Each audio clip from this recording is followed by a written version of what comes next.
So the Rams squeaked out a close one against the Colts this week, winning 29-23, and today we're going to be giving my instant reaction and analysis to that game. Let's get into it. But before we get into the analysis of the game, I just have to do this. I like to go over the comments after the Rams games because people are very kind of against the Rams at this point, especially when Colts fans find these videos, or say 49ers fans or Seahawks fans, whoever the fans are that find my preview and predictions videos, they're often putting crazy stuff in there. So I like to go over the comments sometimes. Make sure you guys subscribe, by the way. I'm trying to get to 2K subscribers by the end of this month. Trying to make this a really good month for me. But anyways, I just wanted to highlight a few of these different comments. This guy said, you obviously haven't played football. I mean, I have, obviously not too much, but whatever. So biased, all the Colts grades completely accurate, but the Rams are all underrated. That was a good comment, actually. Horrible take, the whole thing. Pretty much what I said happened. Wholly biased, pretty bad coverage here, my guy. Hey, who won? Very biased takes. I think Colts win. Most biased video I've ever watched. Yeah, I'm biased because the Rams are good and no one else thinks so. So I have to say that the Rams are good. You're kind of overconfident. I think the Colts win. It'll be a tough game, but the Colts front seven will win this game. Well, how did that work out for you? The Rams absolutely killed you. We took our foot off the gas pedal, and then that happened. Had to comment directly after hearing you don't think the Colts O-line is good. Immediately tells me you haven't done any homework. How were they today? Either way, Colts 33-12 Rams. I could go over these comments all day. Just wanted to bring them back up because I'm petty. Now let's get back into this video. So just based off what happened in this game, we started out hot.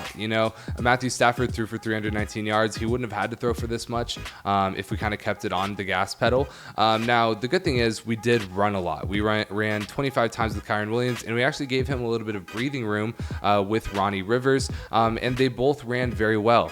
103 yards for Kyren Williams, 47 yards for Ronnie Rivers, and 2 touchdowns for Kyren Williams. And the star of the day, obviously going to be Puka Nacua on the receiving side of things. 9 receptions for 163 yards and a touchdown.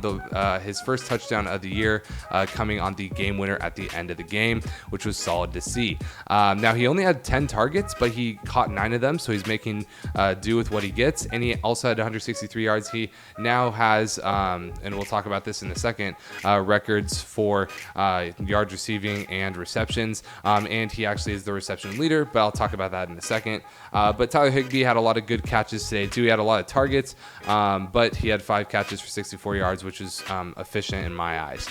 And Van Jefferson had a couple of good catches, but still only 3 targets in this game. Now, defensive side of things, Ernest Jones had a sack, which is solid to see. Aaron Donald played very well this game with a sack and 2 tackles for loss in big moments, so good to see him. And had 6 tackles for loss across the board, which was good to see there as well. I would go over the Colts stuff, but all their fans think I'm biased, so I guess I'll just continue to be biased. But either way, first, we got to talk about Puka Nacua. That play at the end of the game just kind of solidified that Puka Nacua is Cooper Kupp 2.0, and we just got a younger version of him. Now, is he going to ever be a Triple Crown winner? He hasn't been finding the end zone as much as Cooper Kupp did when he won the Triple Crown. But does he have the ability in a few years to be a top receiver in the NFL? Yes, I think he's already a top 20 receiver. I don't think that many people would even fight you on that just with looking at performance the first couple of games. But either way, Puka Nacua breaking records. Let's go over this. What's it called? He caught his first touchdown. His 39 receptions for 501 yards are the most by any player in his first 4 games in NFL history. Anquan Bolden previously held the record with 30 receptions, so he's 9 receptions over that. And yeah, basically breaking another record. Nacua is also just the second NFL player in the NFL history with 100+ receiving yards in 3 of his first career games, the last being Harlan Hill in 1954. So at the time of this writing, Nacua leads the league in receptions and is second to only Justin Jefferson in receiving yards. So hats off to Puka Nacua. He finally got his touchdown as well, which I love to see, and I hope that we can get him more touchdowns going forward too. But Cooper Kupp might be returning next week, which is going to be a thing in and of itself. But either way, we have a great number 2 receiver, or even number 1 receiver, depending on how you look at it, considering Cooper Kupp's injuries. But either way, once Cooper Kupp comes back, we have a good number 2 guy, or just a tandem receiving core right there. Now, in terms of studs and duds, I kind of want to go over who played well in this game. And first, we got Kyren Williams. Kyren Williams had another 2 touchdown performance with 100 yards, and he, had, I believe, a few receptions as well. He had his first 100-yard rushing game of his career with 103 yards on 25 attempts. So he got a ton of touches and made do with those opportunities. Another stud, Puka Nacua, we just discussed it. 10 targets, 9 receptions, 163 yards, and a touchdown is as good as it gets. That's Justin Jefferson numbers, and he is a 5th-round rookie. But yeah, Cooper Kupp could make his return, so we'll see how that works out once he returns. Stud Aaron Donald, like I said, 1 sack, 2 tackles for loss, and Donald hasn't had his best season. It could be some regression just from aging, or it could just be he didn't get going early enough. But either way, he looked amazing today. And yeah, Byron Young is kind of the only other person on the Rams that is kind of contributing. So if we can get another edge rusher, I think that would help out Aaron Donald and, teams not doubling him as much. But either way, he's still drawing defenders. He's still one of the most impactful players in the NFL either way. Stud Ernest Jones, he had another sack, like we said. He also had a team high 10 tackles and a tackle for loss. Jones now has 38 tackles, 5 tackles for loss, 1 sack, and a pass breakup on the season. Now, in terms of duds, Tutu Atwell, I had him in my parlay to get 40 yards. I thought that would be a lock, but he didn't exactly do that. So kind of throws things up in the air for when Cooper Kupp returns, how much playing time Van Jefferson and Tutu Atwell are going to split. But either way, I think, them two kind of splitting, maybe time and usage is going to be best for the Rams. Just whoever's kind of the hot hand that day, we can ride with them. But Cooper Kupp, Puka Nacua are going to be our 2 main guys, I think. And yeah, I mean, Atwell could go off at any game, and he could have some games like this where he's just not getting receptions. But either way, he had 3 straight games of posting at least 50 yards, and that's why I put him in my parlay with 40. But it's okay. Having a quiet performance every once in a while is going to happen. Dud Van Jefferson, so who knows with Tutu Atwell, maybe he's done enough with his play so far. Van Jefferson had a really great reception early in the game, but he only finished with 29 receiving yards, so it's probably safe to say that he's going to be kind of the 4th man in this rotation once Cooper Kupp returns. So we'll have to see. Dud Brett Maher. So yeah, I mean, we'll talk about this in the takeaways in just a second, but missing 2 field goals is not gonna cut it, especially in a close game like this. Almost cost us the game. Luckily it didn't, but he needs to do a little bit better.